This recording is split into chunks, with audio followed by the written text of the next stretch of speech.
പ്രിയ സുഹൃത്തിനെ കണ്ണീരോടെ വിട ചൊല്ലുന്നു എന്ന് പറഞ്ഞുകൊണ്ടാണ് നൗഷാദിനെ നടൻ മനോജ് KJN ഓർത്തത്. കാഴ്ച എന്ന സിനിമ മുതലെയുള്ള പരിചയമാണെന്നും മോനെ എന്ന് സ്നേഹത്തോടെ വിളിക്കുന്നത് ഇനി കേൾക്കാനാവില്ലല്ലോ എന്നും നടൻ സങ്കടത്തോടെ പറയുന്നു. നൗഷാദ് പ്രിയ സുഹൃത്തിനെ കണ്ണീരോടെ വിട ചൊല്ലുന്നു.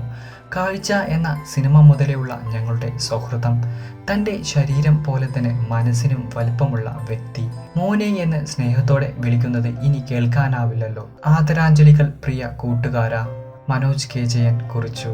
അത്രയും പ്രിയപ്പെട്ട എൻ്റെ നൗഷുമോൻ യാത്രയായി ഷീബയുടെ അടുത്തേക്ക്. ദിവസങ്ങളുടെ മാത്രം ഇടവേളയിൽ സ്വർഗത്തിൽ വെച്ച് അവർ ഒരുമിച്ചു. സ്നേഹിത, പ്രിയപ്പെട്ടവർക്കൊപ്പം അവിടെ വിശ്രമിക്കുക.